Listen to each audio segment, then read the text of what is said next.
Bapak Ibu Saudaraku, kita saat ini kita ada masuk kepada pertemuan yang ketiga, yaitu tentang jawaban doa dan bergaul dengan Tuhan atau saat teduh. Di dalam pertemuan yang pertama yang disampaikan Pak Oskar, kita belajar tentang jaminan keselamatan ya, dan juga jaminan pengampunan dosa. Di dalam jaminan keselamatan, ayat yang perlu kita renungkan adalah di dalam 1 Yohanes pasal 5 ayat 11 dan 12. Ya, itu ada baiknya kita memang sudah bisa dihafalkan ayat itu ya. Terus kemudian jaminan pengampunan itu ada di dalam 1 Yohanes 1 ayat 9. Ya, bahwa Tuhan mengampuni segala dosa dan kesalahan kita ya, dan juga menyucikan kita dari dosa. Nah, saudaraku, kemudian pertemuan kedua kemarin Pak Sus bagikan tentang jaminan kemenangan dan jaminan bimbingan Tuhan. Jaminan kemenangan, ya, jadi masalah-masalah yang kita hadapi adalah masalah yang biasa, tidak melebihi kekuatan kita, dan Tuhan menyediakan jalan keluar untuk setiap masalah yang kita hadapi. Dan kemudian ada jaminan bimbingan Tuhan, saudaraku, bahwa Tuhan menyertai kita, Tuhan membimbing kita. Nah, juga kemudian di pertemuan ketiga ini kita akan melengkapi jaminan-jaminan yang ada dari 5 jaminan, 1, 2, 3, 4 kemarin sudah kita bahas. Kemudian yang kelima ini tentang jaminan jawaban doa. Dan ini adalah dasar-dasar yang perlu dipahami setiap anak Tuhan supaya semakin kuat di dalam Tuhan dan bertumbuh ya rohani iman setiap kita. Nah, kita masuki sekarang untuk jaminan jawaban doa. Saudaraku, tentunya ketika kita belajar tentang jaminan jawaban doa, ini pokok bahasanya adalah tentang doa itu sendiri, saudaraku ya. Nah, mari kita lihat tentang doa. Berdoa dimaksudkan untuk kita lebih memiliki hati yang selaras dengan firman Tuhan, karena senantiasa berkomunikasi dengannya. Jadi dari kalimat ini, saudaraku, kita bisa lihat bahwa doa sesungguhnya adalah sebuah percakapan atau komunikasi kita dengan Allah kita. Ya, ada komunikasi ketika kita berkata-kata, kita juga Tuhan berkata-kata kepada kita, untuk itu kita perlu mendengar perkataannya, yaitu firman-Nya itu. Ya, jadi dimaksudkan di sini adalah memiliki hati yang selaras. Jadi ketika kita berdoa, itu poinnya bukan hanya Tuhan aku minta A, aku minta B, aku minta C, aku minta D. Tetapi lebih daripada kita adalah untuk menyelaraskan keinginan kita. Ya. Dan kemudian apa yang kita rindukan, itu kita selaraskan dengan keinginan Tuhan dan kerinduan Tuhan. Sehingga keinginan dan kerinduan Tuhan itu menjadi keinginan dan kerinduan kita.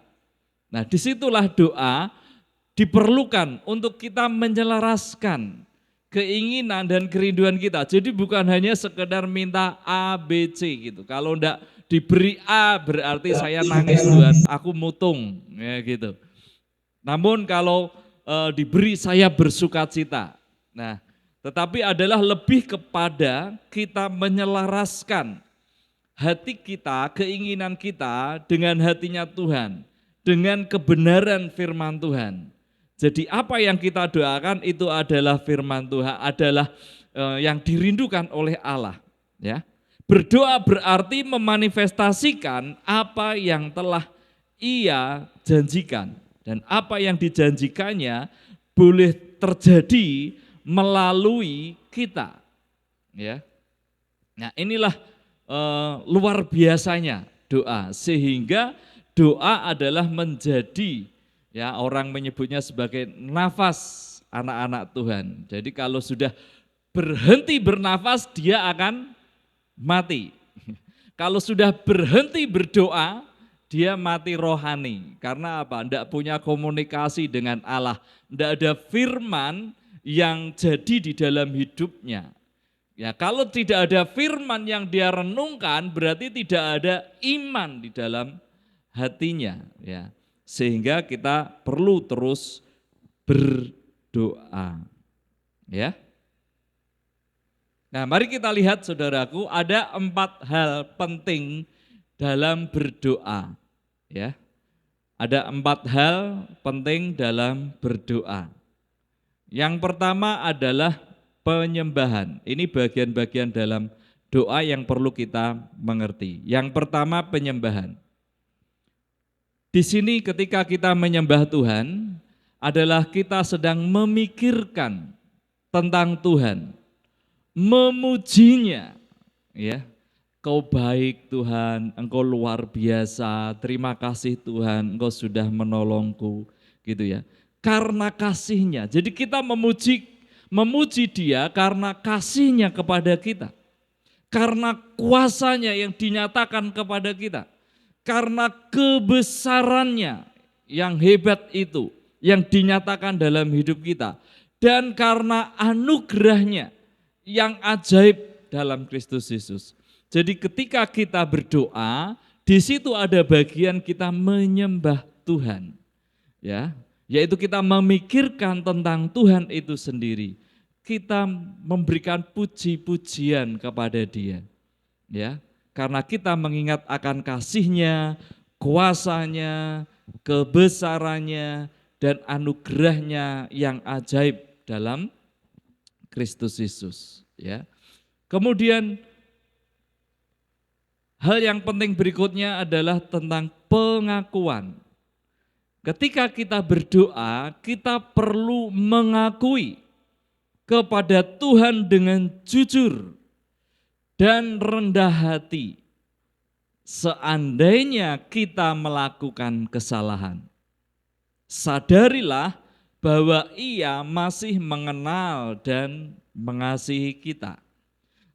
Saudaraku, di dalam berdoa, seringkali kita perlu membuka diri kita untuk Tuhan berbicara kepada kita, Roh Kudus membimbing kita, mengingatkan kepada kita akan suatu hal yang perlu kita bereskan dalam hidup kita. Ya, kalau ada salah, ya kita dengan jujur dan rendah hati berkata, ya Tuhan, saya memang salah itu, maafkan saya. Ya. Mungkin ketika kita mau datang ibadah di rumah, tengkar dulu di rumah.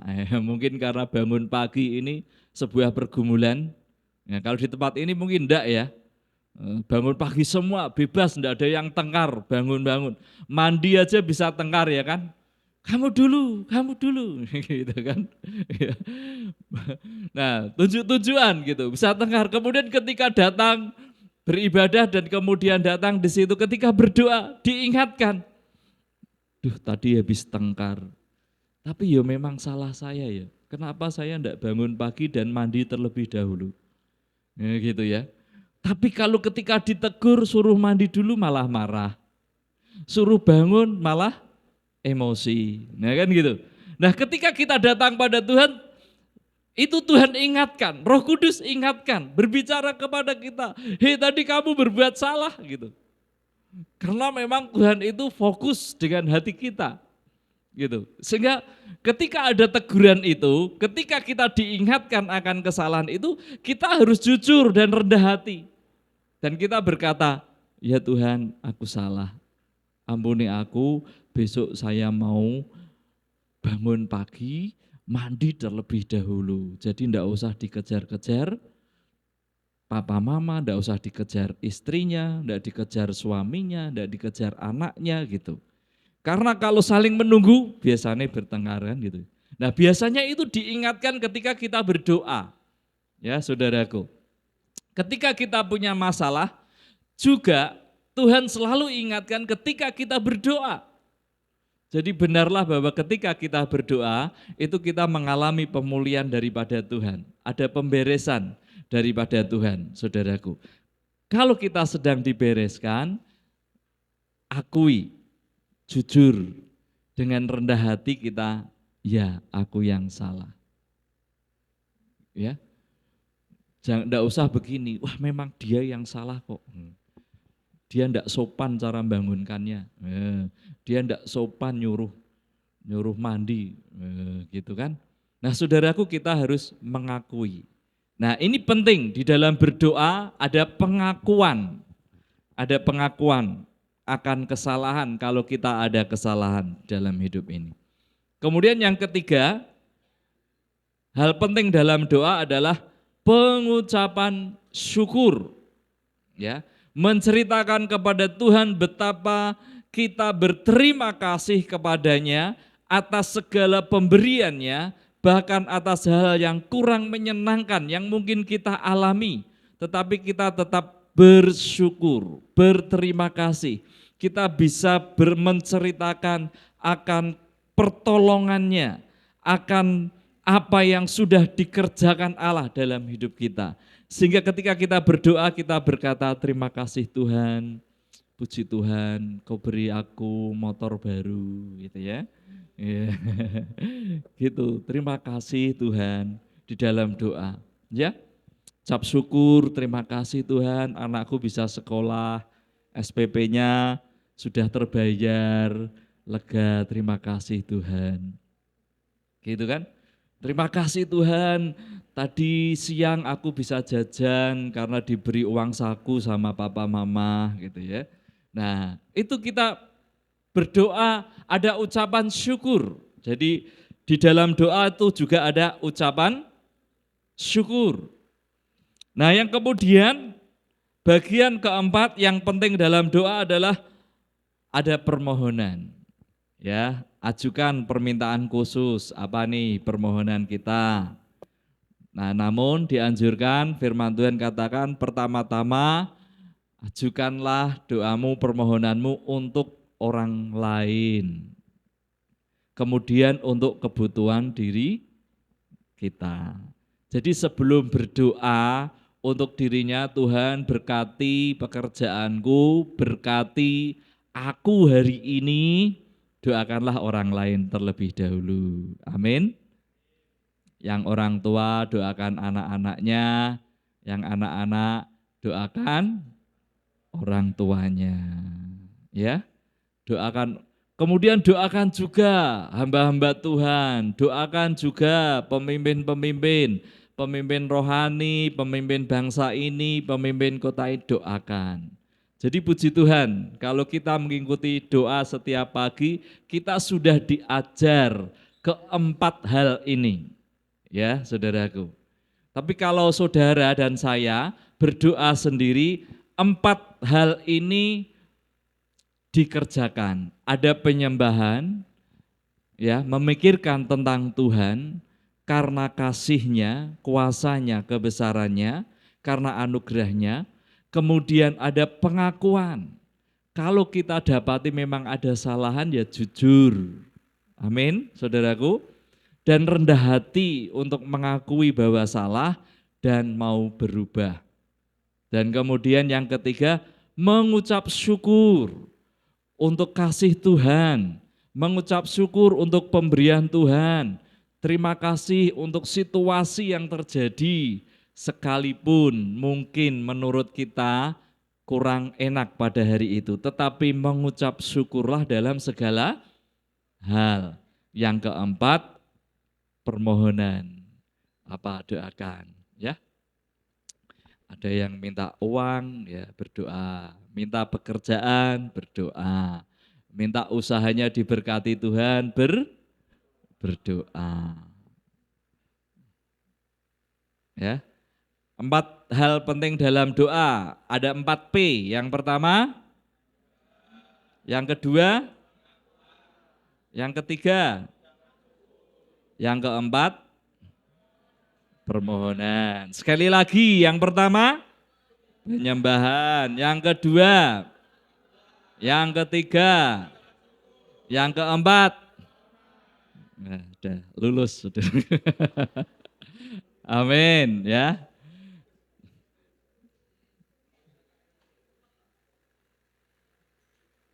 Oke. Nah, mari kita lihat di dalam Matius pasal 7 ayat 7 sampai 11 ya. Kita baca bergantian, saya ayat ganjil, Bapak Ibu Saudara ayat yang kegenap. Ya. Mintalah maka akan diberikan kepadamu. Carilah maka kamu akan mendapat. Ketoklah maka pintu akan dibukakan bagimu.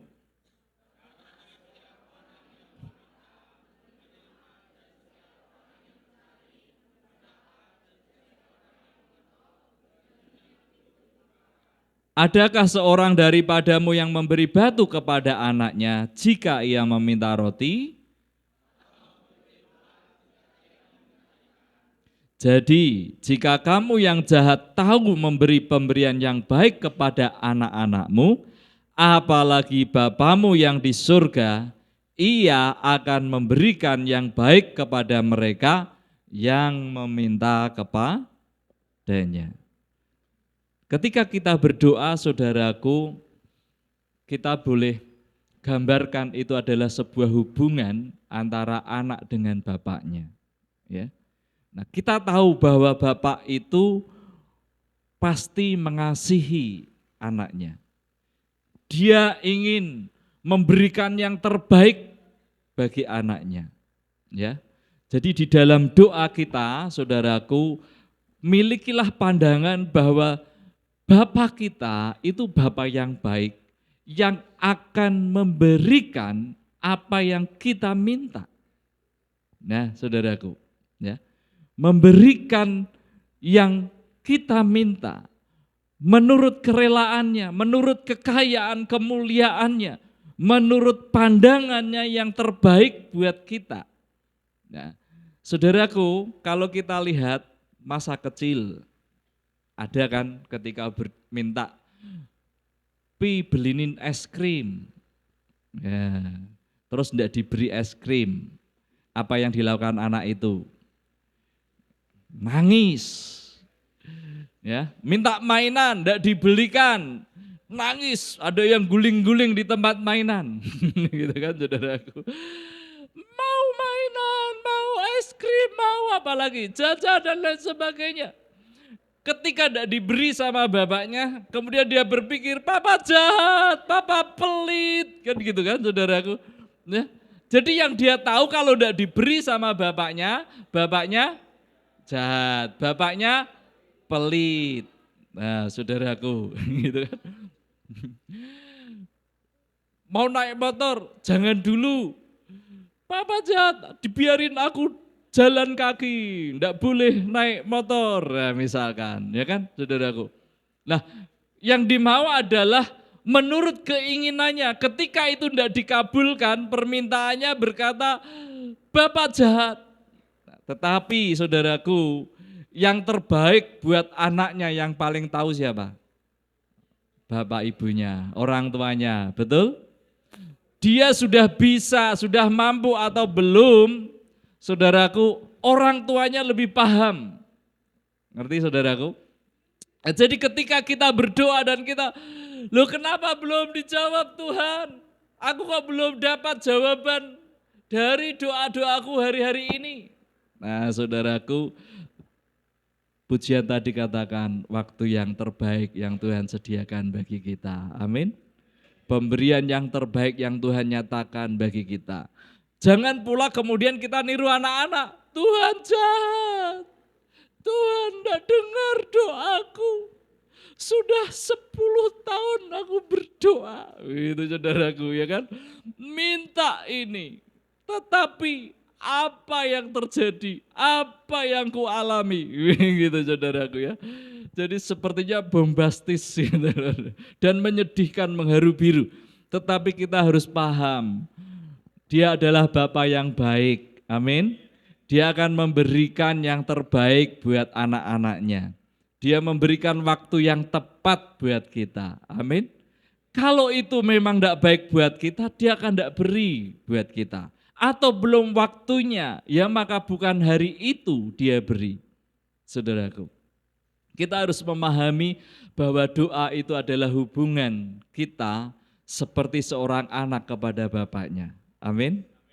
Nah, kalau anak datang kepada bapaknya minta sesuatu, ya, kalau permintaannya itu adalah permintaan yang hari itu bisa dilakukan, saudaraku, dan itu baik, pasti bapaknya akan beri hari itu.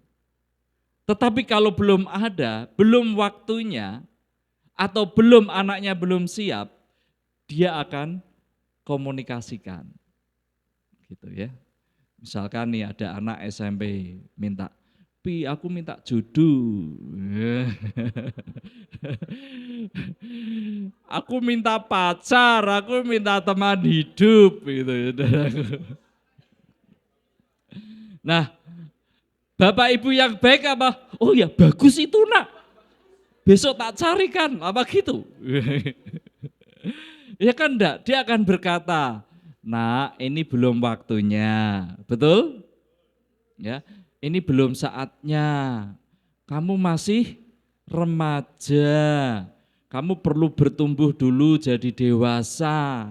Menikah itu butuh proses yang enggak mudah gitu. Tapi kan orang bisa berkata, "Papa jahat, kenapa bikin aturan yang sulit?"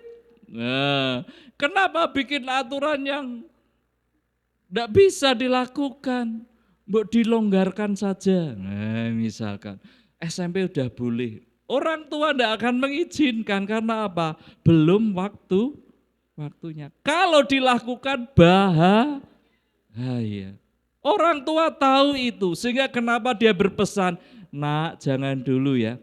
Dan kemudian orang tua menjelaskan kenapa begitu. Nah, saudaraku yang dikasihi Tuhan, itulah berdoa. Kalau ada hal-hal yang belum kita ketahui dan belum dijawab, berkomunikasilah dengan Tuhan. Apa maksudnya ya Tuhan? Amin. Tuhan kita Tuhan yang baik. Dia akan mengkomunikasikannya kepada kita. Ya, maka kita arahkan. Maka ketika anak saya misalkan berkata demikian, maka saya akan arahkan, "Nak, jangan dulu. Kamu fokus dulu belajar. Nanti kalau sudah lulus, sudah bekerja, kamu siap. Nah, teman hidup, masuk nikah gitu." Ya, jangan pulang kau menikah kamu masih minta uang pada bapak ibumu.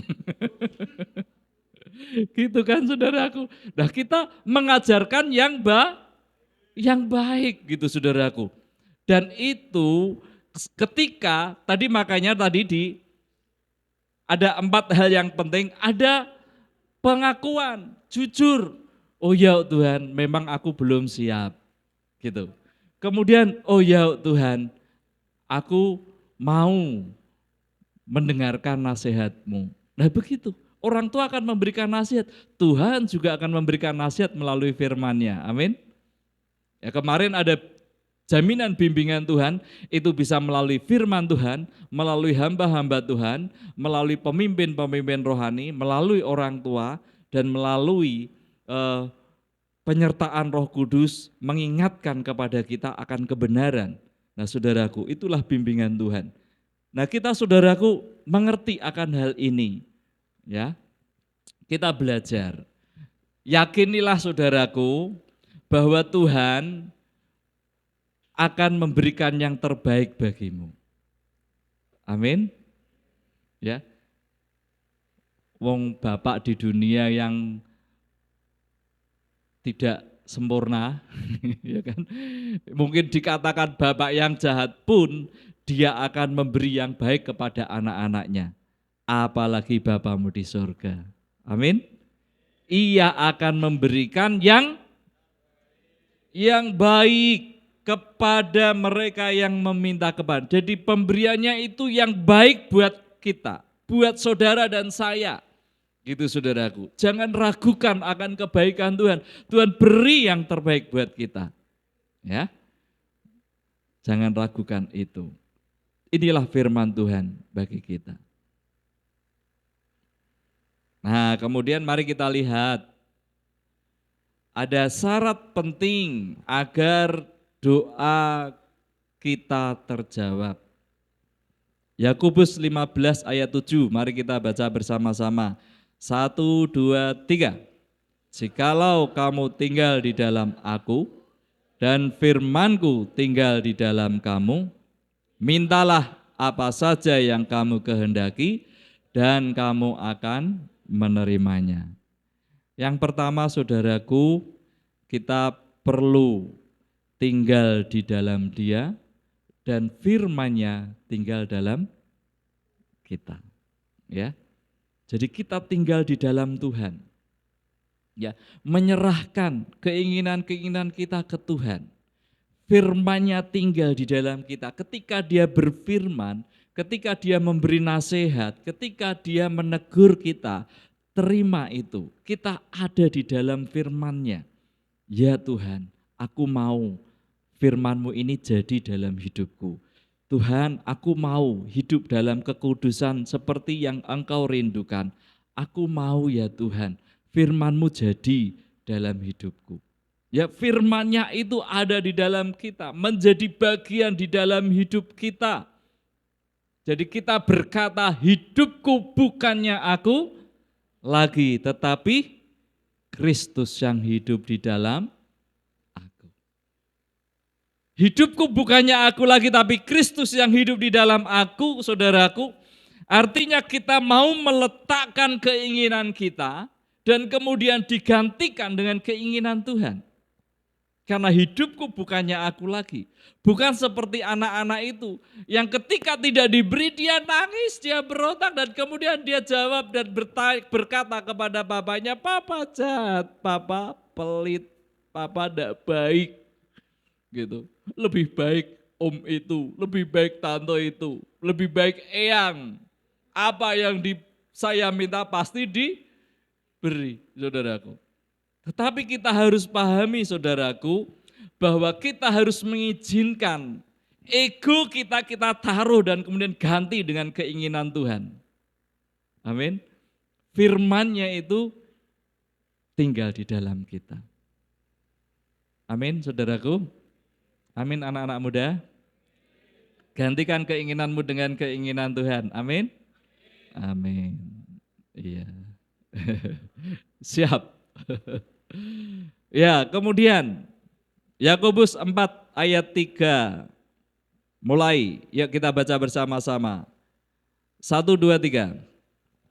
Atau kamu berdoa juga, tetapi kamu tidak menerima apa-apa, karena kamu salah berdoa.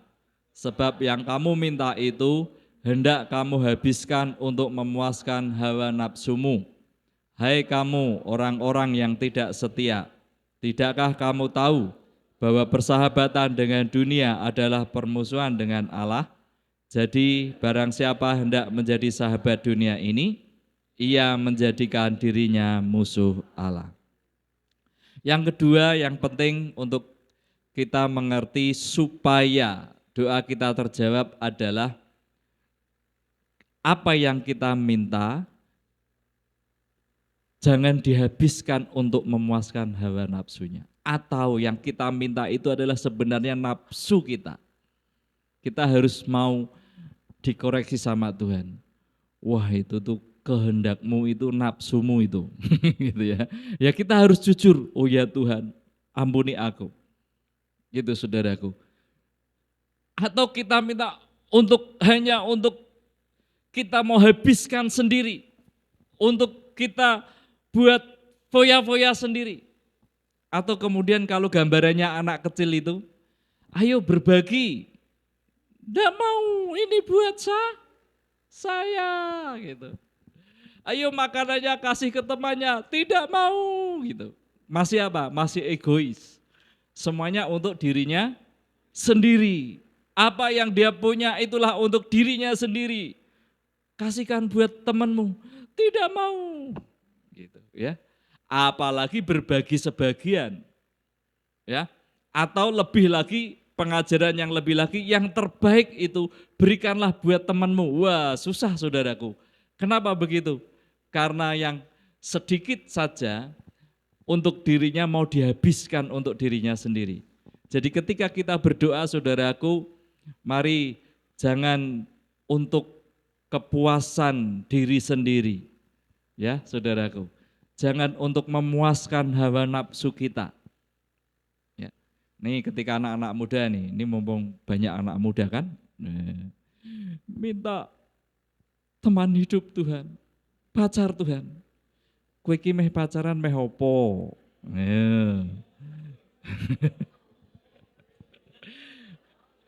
Iya. Meh nikah, opo meh gandengan? Lah kalau gandengan, truk aja gandengan.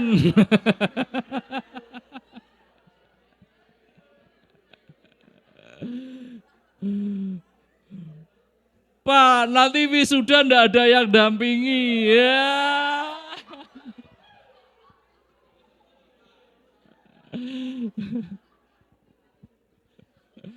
Atau lagi, apa lagi nih?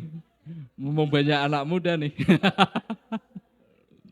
Jadi orang dunia berkata, wih kasihan ya, zaman gini ndak punya gandengan, truk aja gandengan. Dibalik-balik ternyata saudaraku, ndak begitu. Amin. Ya, kalau itu untuk memuaskan hawa nafsumu berhenti. Nanti kamu jatuh dalam dosa loh saudaraku. Apa sih tujuannya? Wah, Pak supaya ada temannya kemana-mana. Pak supaya bisa gandengan tangan. Wah mulai itu. Ya toh, gandengan tangan. Ya ada orang, kalau tidak ada orang lain, pegang yang lain, bahaya saudaraku. Bisa kemana-mana keinginannya. Akhirnya apa? Nafsu anak muda menguasainya dan kemudian jatuh dalam dosa. Ya, nah padahal itu nanti ketika menikah itu menjadi bagian di dalamnya. Kan jadi kudus, indah, dan luar biasa. Amin. Amin bapak-bapak, kok bapak-bapak, anak muda. Amin. Ya, ya, itu. Atau kita minta karena sesuatu kita karena ingin memuaskan nafsu kita. Wah, ini yang sebelah sudah Innova model baru ini. Saya mau di atasnya Innova. Apa? Kalia. Puso. Jadi hanya untuk apa? Untuk memuaskan nafsunya saja supaya kelihatan mentereng dan lain sebagainya, saudaraku. Jangan kita berdoa hanya untuk memuaskan diri sendiri, tapi gantilah itu dengan kepuasan Allah yang termanifestasi dalam hidup kita. Amin. Yang ketiga, mari kita baca Matius 21 ayat 22. 1, 2, 3. Dan apa saja yang kamu minta dalam doa dengan penuh kepercayaan, kamu akan menerimanya. Jadi yang ketiga saudaraku, kalau berdoa percaya sama Tuhan. Seperti ini loh, anak kalau minta bapaknya, Pi, aku minta bakso, tapi aku enggak percaya papi bisa belikan aku bakso. Kira-kira Bapak Ibu kalau ditanya gitu, terus apa jawabnya? Ya sudah, enggak usah beli. Ya enggak? Bapak Ibu ya kan? Loh ini ya anak minta bakso malah ngomongnya gitu. Ya udah enggak sekalian, enggak usah gitu mungkin ya. Nah itu, tapi kita percaya gitu. Ketika kita berkata, anak-anak berkata kepada bapak ibunya, Mi, aku mau bakso. Saya percaya, Mami kalau masak bakso itu enak banget. Wah, langsung semangat besok belanja daging, ayam, digiling, atau sudah beli bakso bulat kemudian dimasak. Ini baksonya yang kamu minta. Kemudian kita diberi, wow, luar biasa Mami, sudah cantik, baik, rajin. Wah, langsung besok minta dimasain apa nah. Kan gitu saudaraku. Iya. Gitu kan saudaraku. Nah, tapi kalau enggak percaya kan jadi piye to iki? Minta tetapi kok enggak percaya. Ya kan saudaraku. Jadi milikilah percaya yang penuh kepada Tuhan. Yang di mana kita berdoa dan memohon sesuatu. Amin. Percaya. Yang minta TH percaya akan mendapatkan teman hidup. Ya Mas Kris.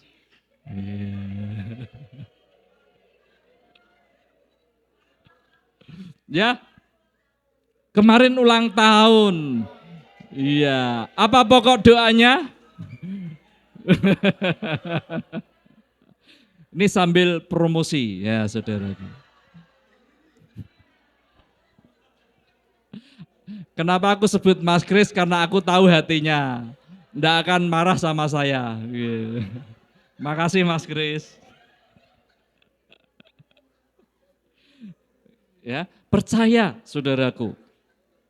Keluarga-keluarga yang bergumul tentang keuangan, percaya Tuhan memberkati. Amin. Iya. Ya. Tadi ilustrasinya kan anak yang minta bakso ke orang tuanya, aku enggak percaya papi bisa belikan. Ya sudah, enggak usah minta papi. Ya, kalau saya bilangin gitu saja begitu. Ya. Ya, jadi kita harus penuh dengan percaya sama Tuhan. Aku yakin Tuhan pasti menjawab doa saya. Tuhan pasti memberkati. Tuhan pasti memberi kekuatan. Tuhan pasti menolong saya. Amin. Ya. Oke, dengan percaya. Ya, kemudian dalam berdoa kita semestinya terus membuka hati dan berusaha untuk mengerti apa yang menjadi kehendak Tuhan sehingga doa kita selaras dengan kebenarannya. Ya, tadi sudah saya singgung, di dalam doa ini adalah sebuah proses untuk kita menyelaraskan kehendak kita dengan kehendak Tuhan. Kalau ada kehendak kita yang diperbarui, ya kita ikut saja karena itulah kehendak Tuhan yang terbaik buat kita. Amin. Ya. Jangan ngeyel sama Tuhan ya. Ya kita, oh ya Tuhan, memang Engkaulah yang terbaik, yang sanggup menyediakannya bagiku. Kalau keinginanku ini salah, mari Tuhan perbarui menjadi keinginanmu yang luar biasa dan itu jadi dalam hidupku ya. Selaras dengan kebenarannya. Apa yang kita doakan itu sesuai firman Tuhan atau tidak? Kalau ada yang minta, Tuhan aku minta istri 2, jangan. Itu tidak sesuai firman Tuhan. Ya saudaraku, ya gitu. Aku minta punya pacar yang banyak, jangan. Itu tidak sesuai firman Tuhan. Gitu saudaraku, ya. Apalagi saudaraku, tentunya banyak lagi. Sesuaikanlah doa-doa kita dengan firman Tuhan, dengan kebenarannya. Jangan mau keinginannya sendiri, yang penting dirinya puas, yang penting untuk egonya sendiri, yang penting adalah nafsunya sendiri. Enggak saudaraku, tapi adalah keinginan kita diselaraskan dengan keinginan Tuhan. Sehingga kehendak Tuhan itu yang jadi dalam hidup kita. Berikutnya saudaraku, ada halangan yang mencegah terjawabnya doa. Kita lihat Yesaya 59 ayat 1 dan 2. Mari kita baca bersama-sama. 1, 2, 3. Sungguhnya tangan Tuhan tidak kurang panjang untuk menyelamatkan, dan pendengarannya tidak kurang tajam untuk mendengar. Tetapi yang merupakan pemisah antara kamu dan Allahmu ialah segala kejahatanmu, dan yang membuat dia menyembunyikan diri terhadap kamu sehingga ia tidak mendengar ialah segala dosamu. Jadi kejahatan, dosa itu menjadi penghalang doa kita. Ya. Kita perlu, makanya setiap kali kita berdoa, Tuhan pasti sentuh hati kita, untuk hati kita ini mengalami pemberesan bersama dengan Tuhan. Karena kalau hati kita belum beres, itu menjadi penghalang doa kita. Ya, penghalang apa yang kita mohon, minta sama Tuhan. Jadi ketika kita berdoa ada sesuatu yang perlu dibereskan, bereskan. Karena itu kalau tidak dibereskan menjadi penghalang. Ya, bereskan hati kita. Kalau lagi marahan, cepat-cepat baikan lagi. Ya, Bapak Ibu nih, kita nih sering kan dalam satu hari bisa marahan beberapa kali gitu.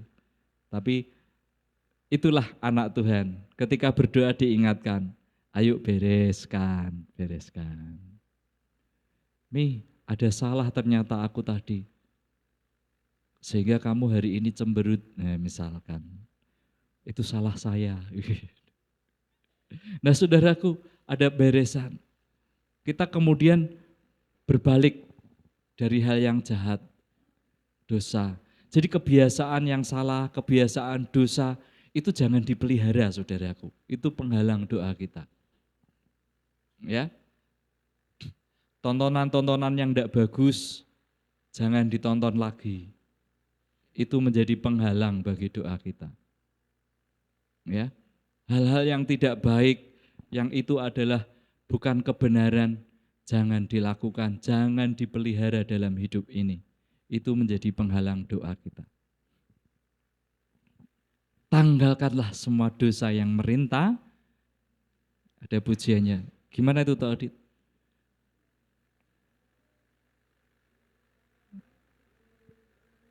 Gimana?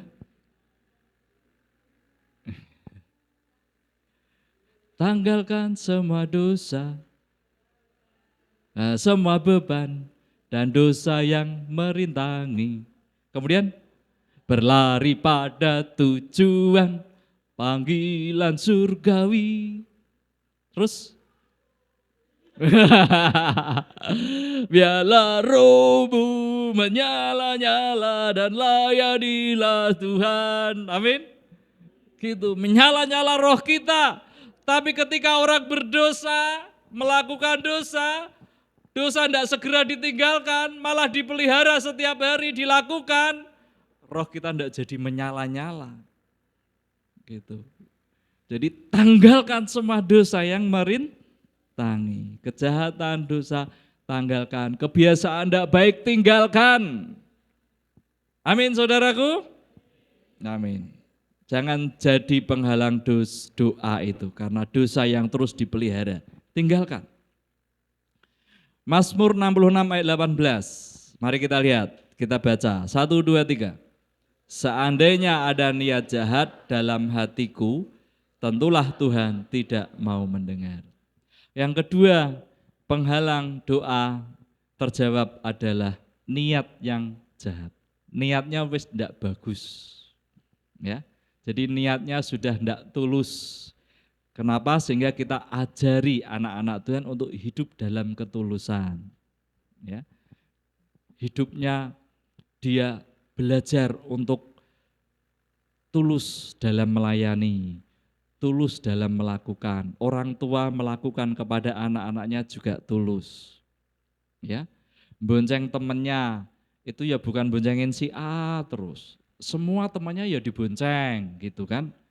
Kalau si A terus, nah itu kan sudah ada niat niat mendekati gitu. Belajar kita tulus ya saudaraku. Ya, jangan biarkan ada niat yang tidak tulus, ada niat jahat dalam hidup kita, segera buang. Ganti dengan niat yang baik di dalam Tuhan. Amin.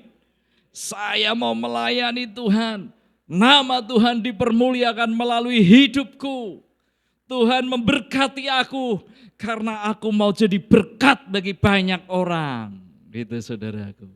Bukan begini, Tuhan berkati aku supaya aku bisa menyombongkan diriku bahwa aku hebat, bahwa aku ganteng, bahwa aku cantik. Saudaraku, sudah niatnya tidak bagus dari awal. Ya, miliki hati yang tulus, niat yang baik, ya, sehingga itu tidak menjadi penghalang doa kita. Ya. Kemudian berdoa dengan tidak jemu-jemu. Lukas 18 ayat 1. Mari kita baca. 1, 2, 3. Yesus mengatakan suatu perumpamaan kepada mereka untuk menegaskan bahwa mereka harus selalu berdoa dengan tidak jemu-jemu. Ya. Tuhan nasihatkan kepada kita berdoa tidak jemu-jemu. Tuhan, aku sudah berdoa 1 tahun ini tapi belum dijawab Tuhan. Aku bosan berdoa. Aku tidak mau lagi berdoa. Jangan. Ada lagi, Tuhan, aku tidak maulah berdoa. Aku tidak maulah sungguh-sungguh dalam Tuhan. Aku tidak maulah beribadah. Aku tidak maulah persekutuan. Aku tidak maulah semangat dalam Tuhan. Percuma. Doaku tidak dijawab. Itu saudaraku. Firman Tuhan katakan, jangan jemu-jemu dalam berdoa. Terus berdoa, terus lakukan. Sampai kapan? Sampai kapan?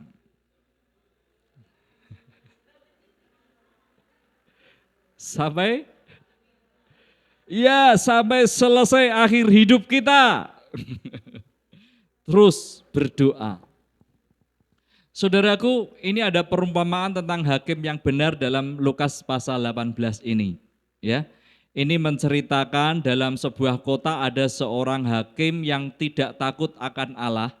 Berarti hakimnya ini jahat, tidak menghormati siapapun. Dan di situ ada seorang janda yang selalu datang kepada hakim itu dan berkata, belalah hakku terhadap lawanku. Ya, dia ada pertentangan untuk pembelaan haknya dan kemudian dia selalu datang kepada seorang hakim itu. Seorang janda ini berkata, belalah hakku, dia datang terus menemui hakim itu. Beberapa waktu lamanya hakim itu menolak. Tetapi kemudian ia berkata dalam hatinya, walaupun aku tidak takut akan Allah dan tidak menghormati seorang pun, namun karena janda ini menyusahkan aku, baiklah aku membenarkan dia, supaya jangan terus saja ia datang dan akhirnya menyerang aku.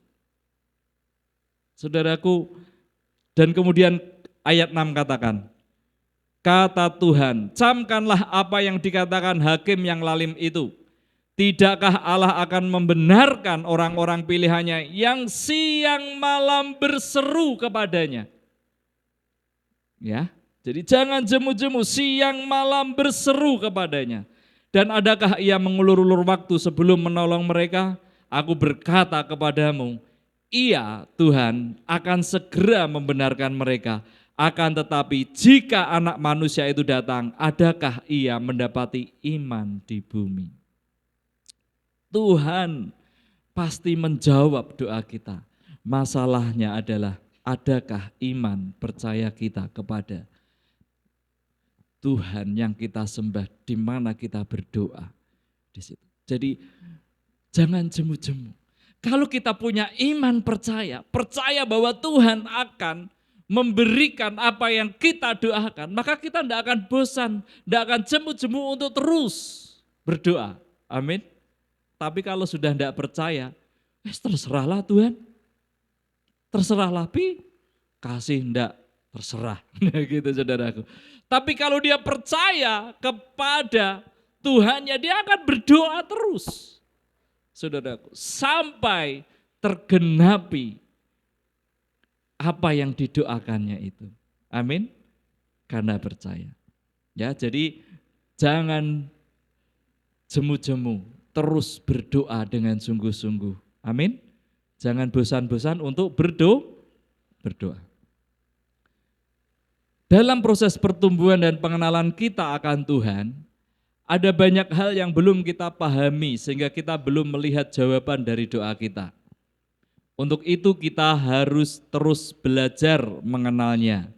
Jangan putus asa dan teruslah berdoa dengan ucapan syukur sampai apa yang Tuhan janjikan terwujud. Amin.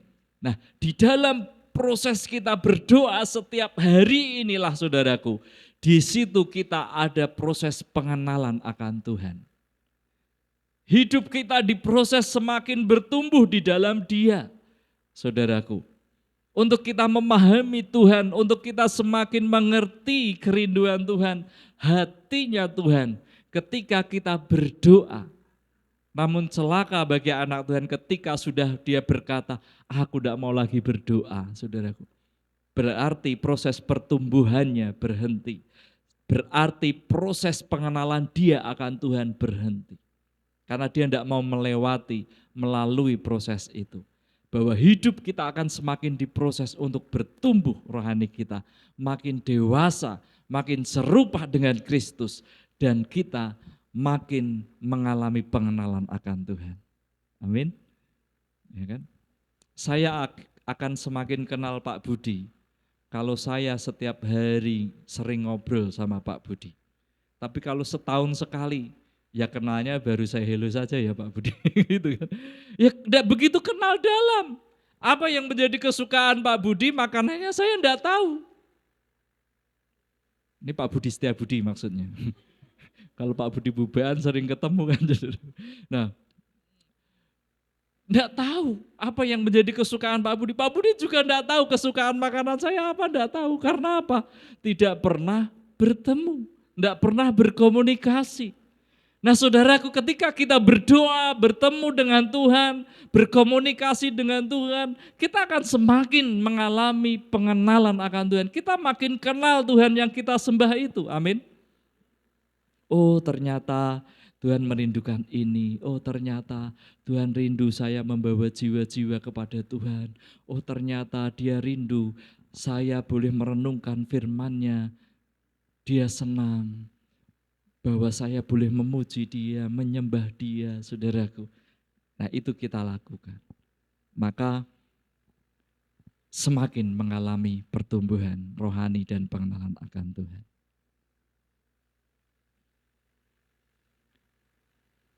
Ya, ini yang terakhir dari sesi jawaban doa, jaminan jawaban doa. Doa adalah persekutuan dengan Tuhan. Filipi 4 ayat 6 dan 7, mari kita baca bersama-sama, 1, 2, 3. Janganlah hendaknya kamu khawatir tentang apapun juga, tetapi nyatakanlah dalam segala hal keinginanmu kepada Allah, dalam doa dan permohonan dengan ucapan syukur.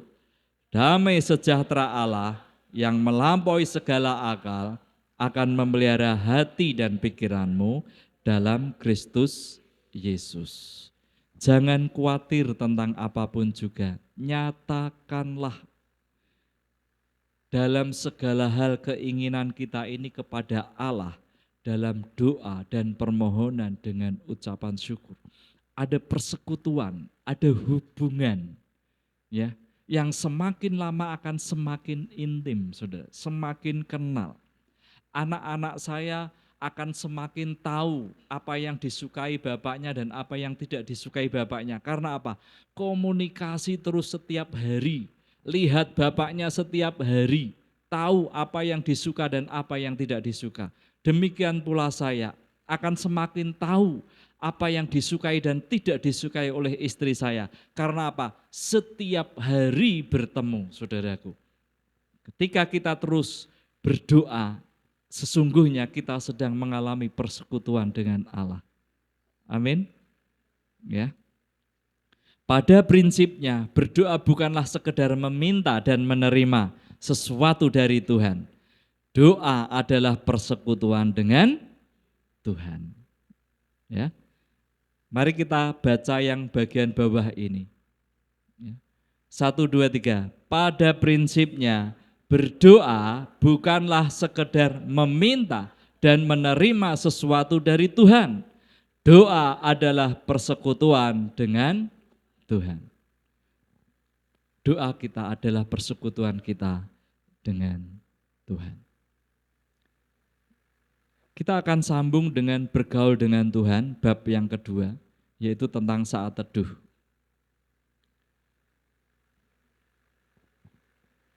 Ini saya dibantu baca gimana? Mic-nya ada, Om Tam. Oh ini. Sini Mas Roy.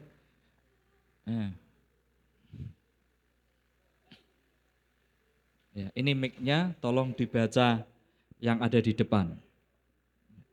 Boleh sambil duduk. Nanti mic-nya di bawah.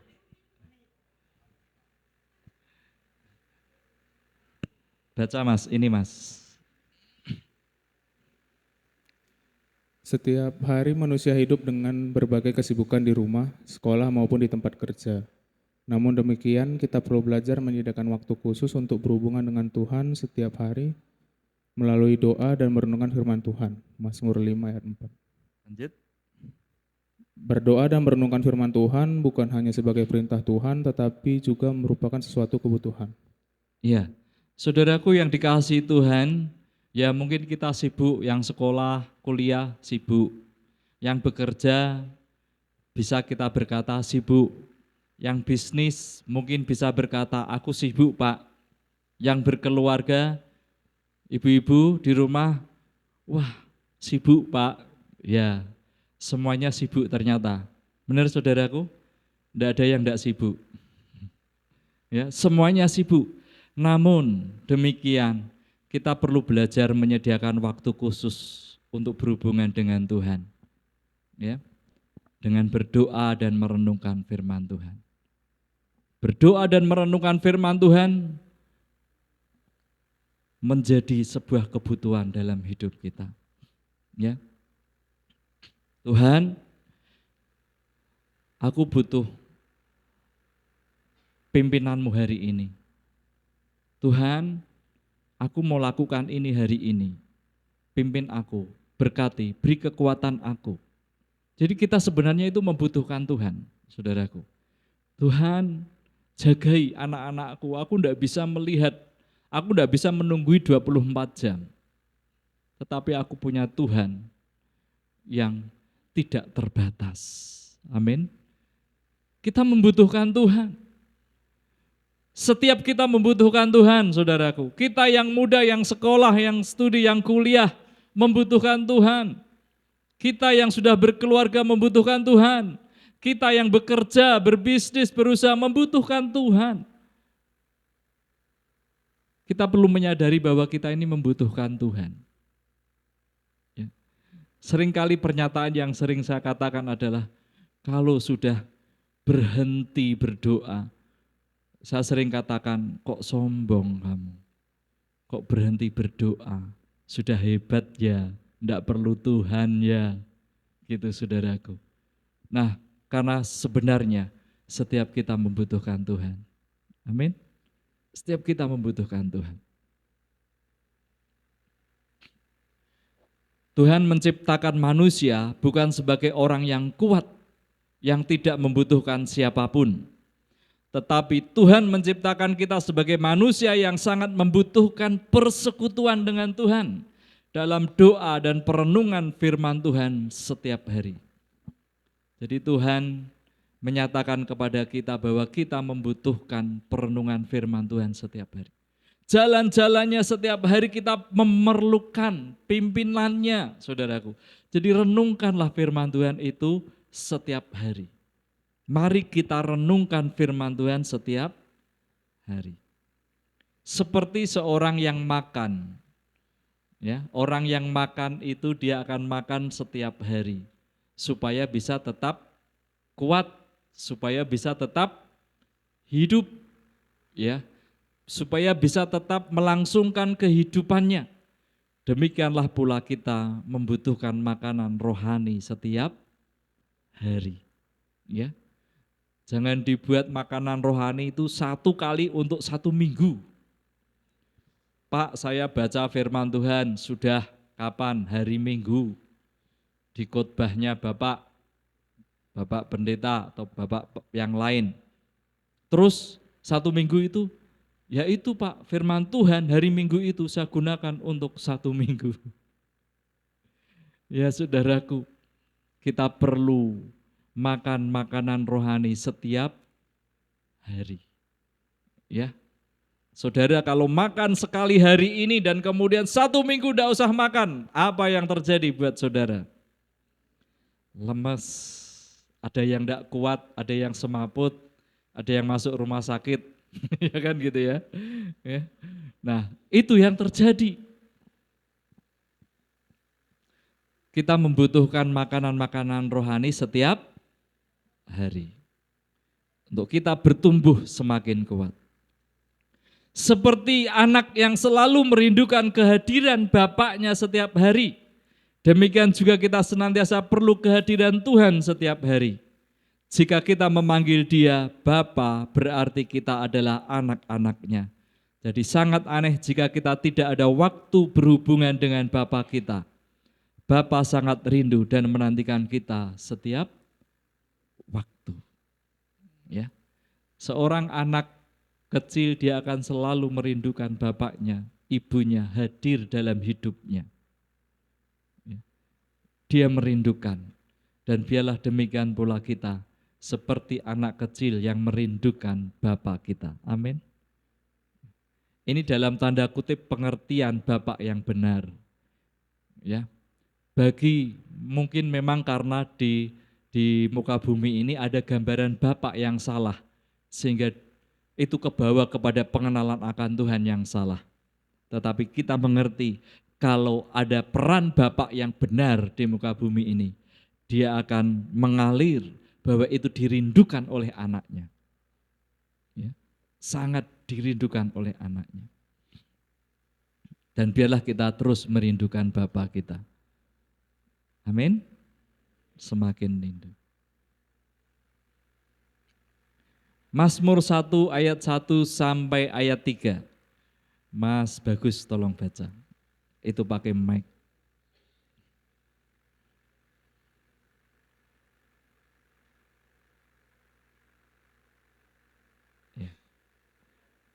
Ya, semua. Mazmur 1 ayat 1. Berbahagialah orang yang tidak berjalan menurut nasihat orang fasik, yang tidak berdiri di jalan orang berdosa, dan yang tidak duduk dalam kumpulan pencemooh, tetapi yang kesukaannya ialah Taurat Tuhan, dan yang merenungkan Taurat itu siang dan malam. Ia seperti pohon yang ditanam di tepi aliran air, yang menghasilkan buahnya pada musimnya, dan yang tidak layu daunnya. Apa saja yang diperbuatannya berhasil. Iya, puji Tuhan. Yang kesukaannya ialah Taurat Tuhan, merenungkan Taurat itu siang dan malam. Yang kesukaannya adalah firman Tuhan, merenungkannya. Ya, mari terus kita lakukan itu dalam kehidupan kita. Ia seperti apa saudaraku? Seperti pohon yang ditanam di tepi aliran air. Dia akan tetap hidup, dia tidak layu, saudaraku. Dia akan berbuah pada musimnya. Apa saja yang diperbuatnya berhasil. Ya, saudaraku, ingat firman Tuhan ini. Yang kesukaannya adalah firman Tuhan. Anak-anakku yang muda, engkau akan rindukan keberhasilan dalam hidupmu. Jadikanlah firman Tuhan kesukaan hatimu. Amin.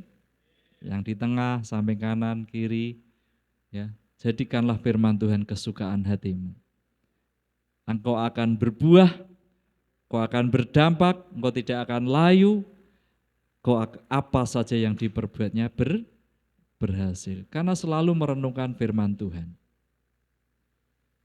Berikutnya,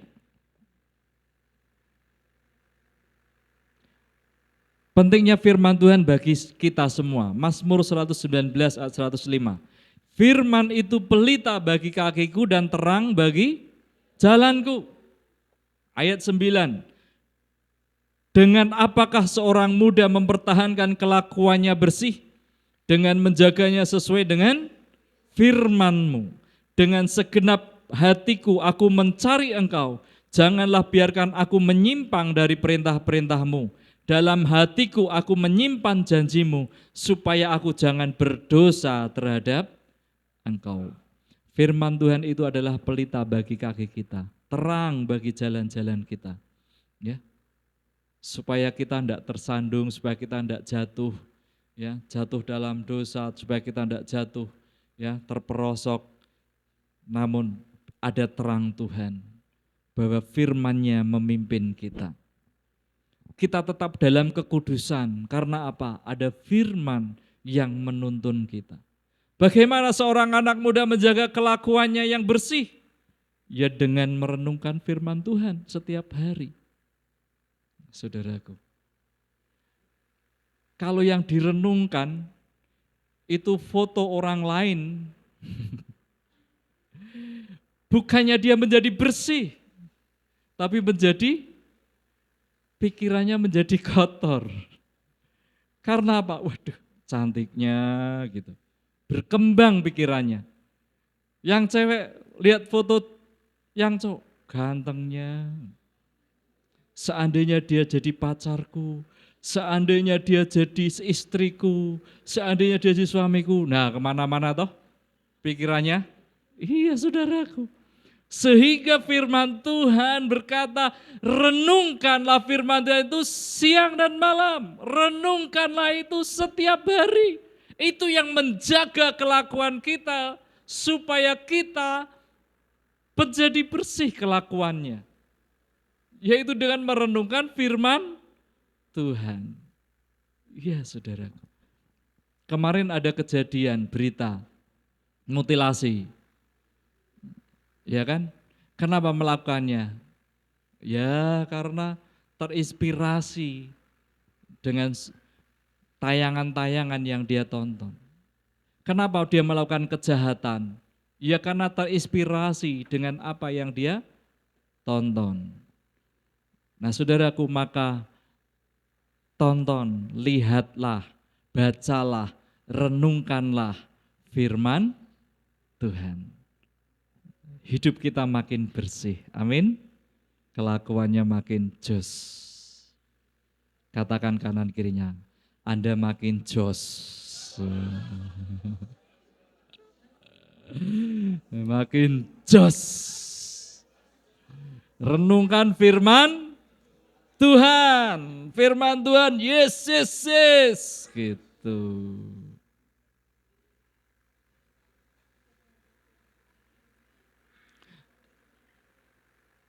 Yohanes 15 ayat 4 sampai 6. Ya. Ya Joshua. Ya. Makin jos. Silakan. Yohanes 15 ayat 4. Tinggallah di dalam aku dan aku di dalam kamu. Sama seperti ranting tidak dapat berbuah dari dirinya sendiri. Kalau ia tidak tinggal pada pokok anggur, demikian juga kamu tidak berbuah. Jikalau kamu tidak tinggal dalam aku. Ayat 5.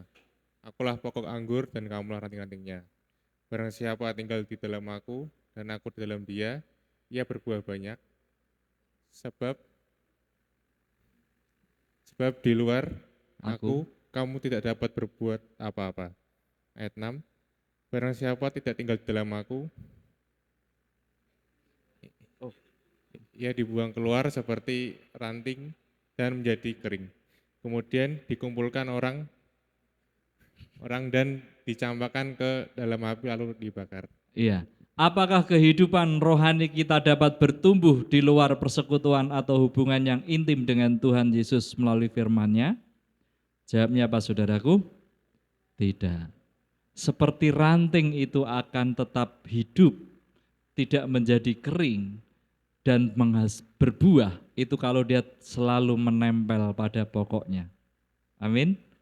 Kita juga akan mengalami pertumbuhan rohani kalau kita terus bersekutu dengan Tuhan. Amin. Terus bersekutu dengan Tuhan.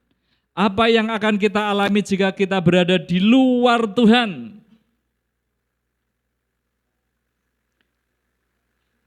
Ya, mati saudaraku. Seperti ranting yang terlepas dari pokoknya dia akan menjadi kering. Kemudian dikumpulkan orang dan dicampakkan ke dalam api lalu dibakar. Jadi saudaraku terus miliki persekutuan pribadi dengan Tuhan. Amin. Nah, kanan kiri katakan, miliki persekutuan dengan Tuhan.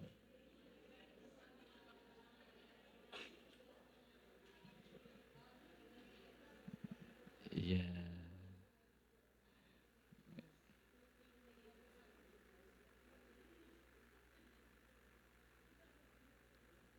Lalu sebaiknya kapan saat teduh itu yang baik untuk kita lakukan? Nah, ini ada ayat firman Tuhan yang mendukung. Markus 1 ayat 35 katakan apa? Pagi-pagi benar. Jadi saudaraku kalau saat teduh, pagi-pagi benar. Jangan siang. Bangun tidur pagi-pagi benar. Berdoa, menyembah Tuhan, merenungkan firman Tuhan, saudaraku. Jadi saudaraku, bertobat kita yang tidak bisa bangun pagi. Amin. Ya.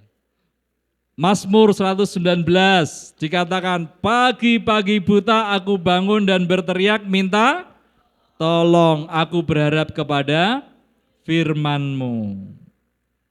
Markus 1 ayat 35 ini adalah keteladanan yang Yesus kerjakan pagi-pagi benar.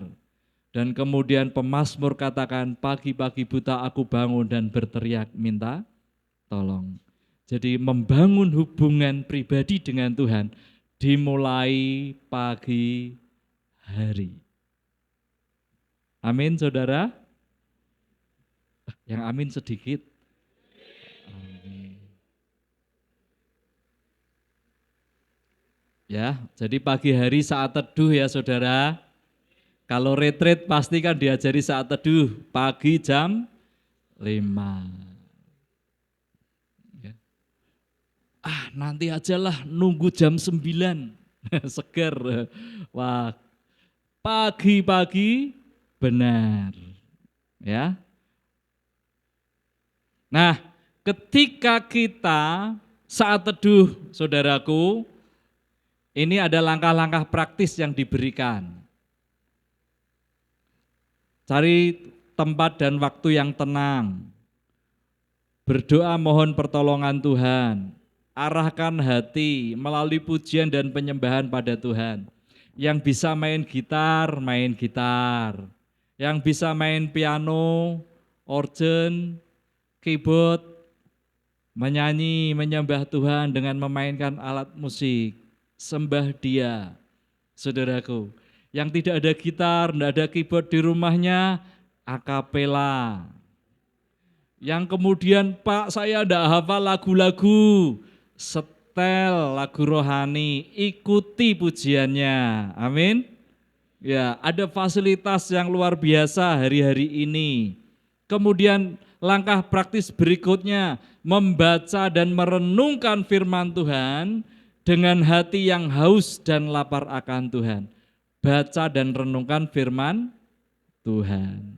Ya, saudaraku, mari berlatih ya. Hari itu kita mulai dengan persekutuan dengan Tuhan. Ada perenungan firman Tuhan di pagi itu. Baca. Ya, sebelum berangkat sekolah, kuliah, sempatkan baca Alkitab. Amin anak-anakku. Ibu-ibu yang mau masak, sempatkan baca Alkitab terlebih dahulu sebelum memasak. Amin. Amin ibu-ibu. Belum ada suaranya ibu-ibu. Pak saya itu bangun sudah yang paling pagi nomor 1 Pak. Iya, hebat ibu-ibu hebat. Ya. Luar biasa sebelum masak adalah baca Alkitab. Amin ibu-ibu. Bapak-bapak sebelum berangkat kerja, baca Alkitab dulu. Amin. Amin. Ya, mas-mas, mbak-mbak, semuanya renungkan firman Tuhan sebelum aktivitas hari itu. Amin. Lalu, saudaraku, ketika merenungkan itu, catat. Nih, yang perlu kita renungkan. Apa penghiburan, peneguhan, dan kekuatan dari firman Tuhan yang kita baca, yang kita renungkan? Adakah ayat atau kalimat yang itu menghiburkan kita, meneguhkan kita, yang menjadi kekuatan bagi kita? Saudaraku, itu kita renungkan. Yes, ini firman ini jadi kekuatanku. Firman ini menjadi kekuatanku. Aku diteguhkan dengan firman Tuhan ini. Lalu yang ketika kita membaca merenungkan firman Tuhan adalah kita perlu bertanya, apa perintah Tuhan yang harus saya lakukan? Adakah perintah Tuhan ini dari firman yang saya baca hari ini? Berapa pasal misalkan saudara baca, misalkan satu pasal, adakah perintah Tuhan yang harus saya lakukan hari itu? Satu perikop, adakah perintah Tuhan yang saya baca hari itu? Adakah perintah yang harus saya lakukan? Ya.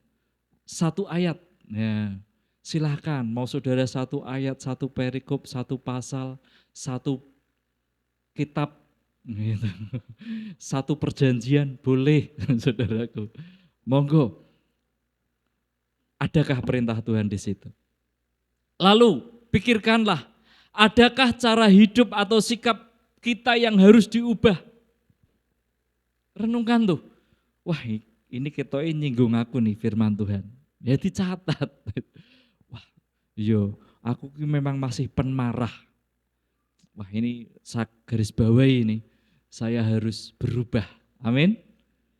Kalau ada cara hidup, sikap yang harus diubah ya kita taat. Kita berdoa, Tuhan aku sudah membaca firman-Mu pagi ini untuk aku tidak menjadi seorang yang pemarah.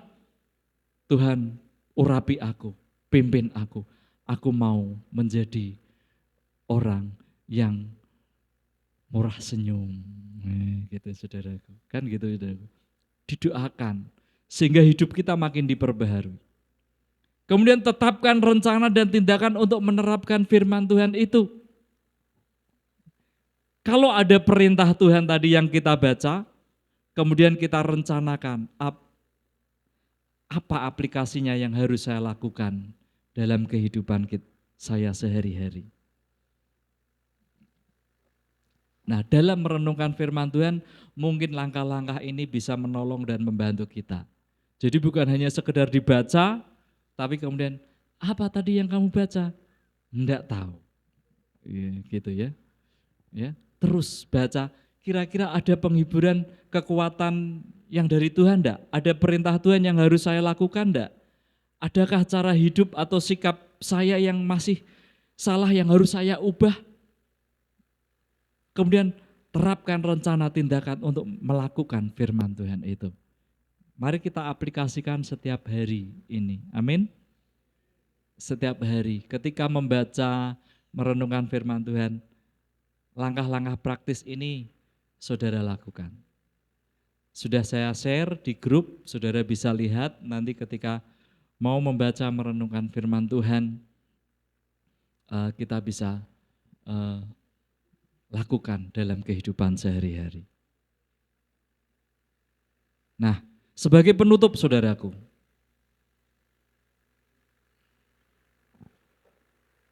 ya, minta waktunya sekitar 5 menit saja.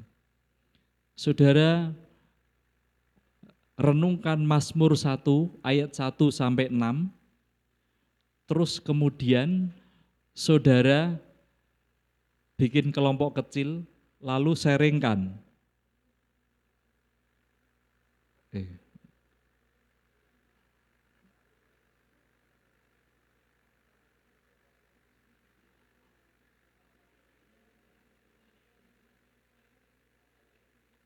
Enggak bisa mas, minta tolong mundur 1. Iya. Lalu saudara coba cari ini. Ada penghiburan, peneguhan atau kekuatan dari firman yang dibaca. Lalu ada enggak perintah Tuhan yang harus saya lakukan? Kemudian ada enggak cara hidup atau sikap hidup yang harus saya ubah? Ya. Terus kemudian saudara rencanakan untuk menerapkan firman Tuhan itu. Saya mau melakukan itu. Saudara buka Mazmur pasal 1 ayat 1 sampai 6, saudara baca 2 menit dan renungkan sebentar, kemudian bikin kelompok kecil, lalu masing-masing cerita apa yang didapat sesuai perenungannya melalui pertanyaan-pertanyaan ini. Oke, saya beri waktu 2 menit. Baca Mazmur 1 ayat 1 sampai 6.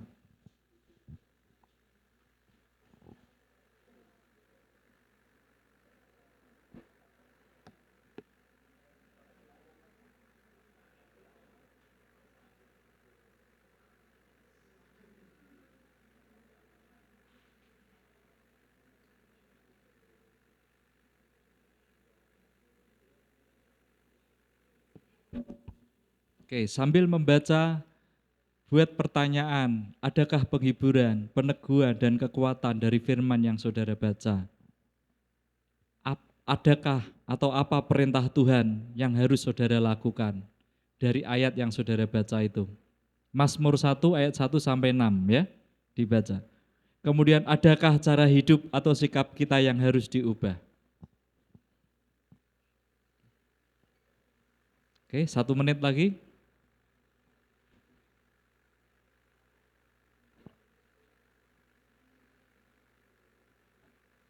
Bisa dibantu tampilkan Mazmur 1, Mas Aji atau Mas Rino?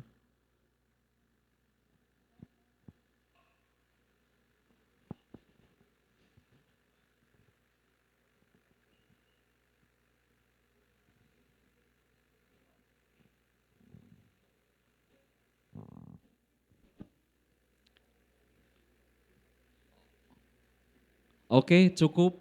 Sekarang berdua-dua, berhadapan-hadapan. Coba saudara ceritakan hasil pembacaan dan perenungan saudara.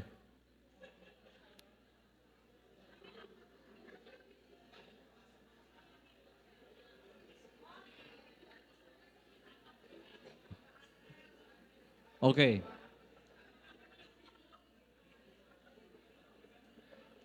Saudara ceritakan ke sebelahnya untuk menjawab 3 pertanyaan ini atau 4 dengan yang keempat ini rencana berikutnya. Minimal 3 nih, pertanyaan ini kejawab apa? Kemudian rencananya apa? Nanti saya akan tunjuk 2 orang untuk maju ke depan.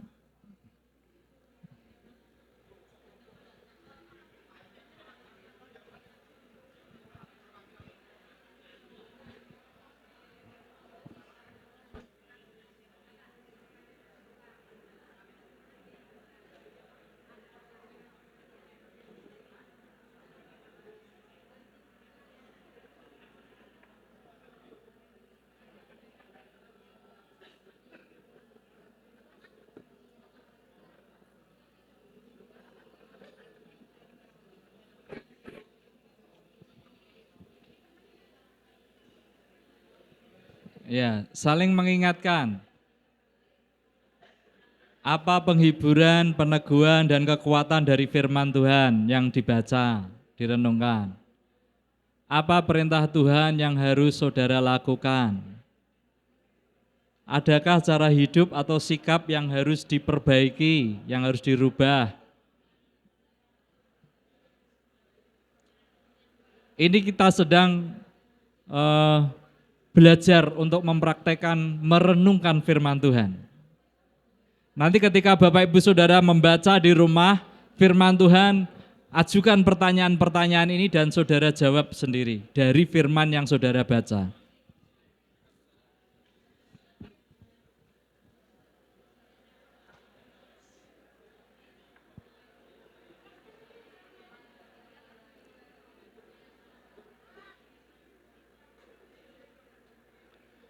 Oke, sudah semua? Sudah sharing dengan sebelahnya? Oke, sekarang kita akan mendengarkan bagi berkat perenungan firman Tuhan dari saudara kita sebelah kiri saya. Yang di sini kira-kira siapa? Silahkan menyebut namanya bersama-sama. 1, 2, 3. Aldi. Ya. Aldi, silakan Mas, tolong.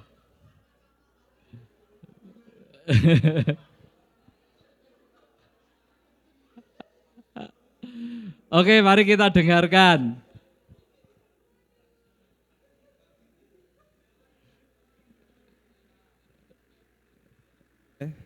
Ya. Jadi yang aku dapetin untuk dari yang tadi dibaca itu yang harus dilakukan itu kita harus berbahagia. Karena kita tidak berjalan menurut nasihat orang fasik dan tidak berdiri di jalan orang berdosa. Nah, karena kita juga memiliki komunitas yang baik, ya, jadi harus berbahagia. Lalu apa pernyataan yang harus lakukan? Yang harus dilakukan mungkin apa ya? Harus seperti pohon yang ditanam di tepi aliran air yang menghasilkan banyak buah. Nah, jadi mungkin kalau aku tangkap tuh kita harus menjadi berkat dan bisa berbuah. Gitu. Lalu ada cara hidup atau sikap kita yang harus diubah, mungkin egois. Lalu ya cukup egois mungkin. Ya, terima kasih. Ya, kita tidak akan komentari hasil perenungan saudara, ya. Nanti di kelas PA berdua-dua itulah kesempatan, Pak. Baik. Kemudian yang tengah, kira-kira siapa? Silakan sebut namanya. 1, 2, 3.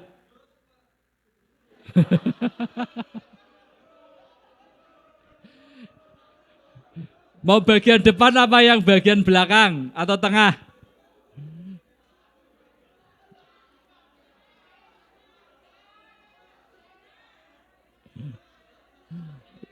Coba yang bagian belakang sebut namanya. 1, 2, 3. Abed, ya.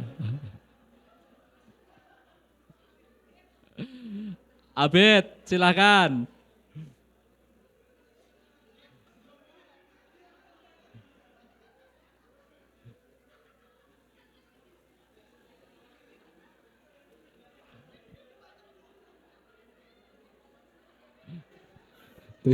Sudah Bu, yang kelompok 3 tahan dulu. Dari tadi tertawa mau nyebut nama, tahan dulu. Kita dengarkan Abed menceritakan hasil perenungannya. Silakan Bet. Jadi peneguhan yang saya dapatkan lewat firman ini, ya kita harus hidup sesuai dengan firman Tuhan lah, hidup sesuai dengan kehendak Tuhan. Jangan melenceng mengikuti keadaan duniawi, tapi kita harus mengikuti kehendak firman Tuhan. Terus perintah Tuhan yang harus saya lakukan ya merenungkan firman Tuhan, karena dengan merenungkan firman Tuhan kita seperti pohon yang ditanam di tepi aliran air, sehingga kita bisa terus tumbuh, terus berbuah, terus berkembang lah dalam Tuhan. Kemudian cara hidup atau sikap yang mungkin harus kita ubah, harus saya ubah ya tadi, jangan berbuat dosa, jangan lebih taat, jangan menyeleweng dari firman Tuhan. Terus rencana dan tindakan untuk menerapkan firman Tuhan ya tetap rajin baca Alkitab, rajin mengikuti perintah orang tua, mengikuti perintah Pak Utomo.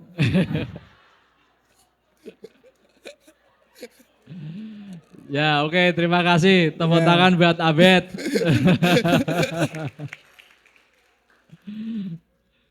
Abed loh yang nyebut, bukan saya. Iya Pak.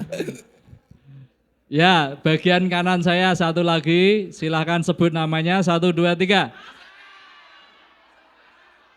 Asel.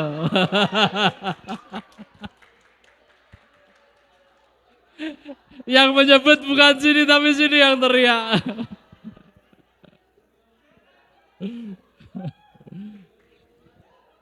Ayo Kak Asel. Ya, ceritakanlah hasil perenunganmu siang ini. Izin ya Pak Sus, Bu Ani.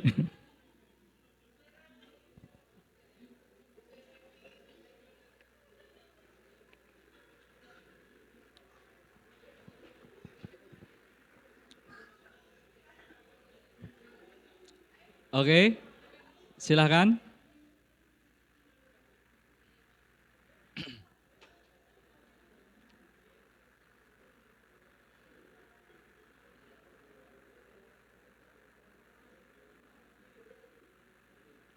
Cek. Yes.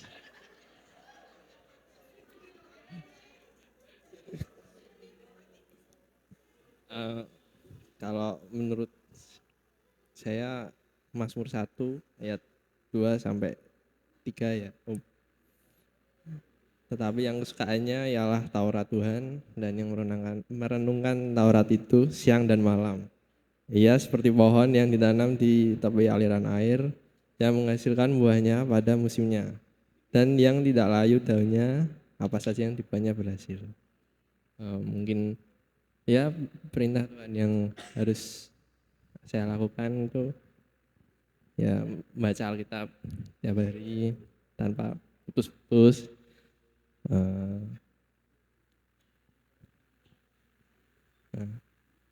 Adakah cara hidup yang perlu diubah? Ya mungkin Sikap.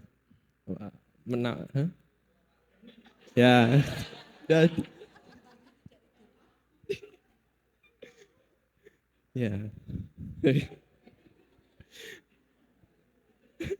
ya mungkin menambah ayat apa yang harus dari standar mungkin ditambah gitu. Ya, Tante. Ya, ada kekuatan firman Tuhan di situ, Oh, ini. peneguhan, penghiburan. Ya. Dan yang tidak layu daunnya, apa saja yang diperbuatnya berhasil. Ya mungkin Amin. itu sih Om. Yes. Terima kasih. Terima kasih. Puji Tuhan. Baik, kita sudah sampai jam 2 kurang seperempat. Kita akhiri. Atau ada pertanyaan? Kalau nanti saya tidak bisa menjawab, ada Pak Christian di sini. Mumpung ada Pak Kris, ya kan? Baik, Bapak Ibu Saudaraku, ada? Kalau tidak ada, kita akan akhiri, kita akan berdoa. Saudaraku, ujiannya nanti tertulis, Bapak Ibu Saudaraku, boleh buka bahan, ya. Dan bentuknya uraian, ya. Jadi misalkan pertanyaannya,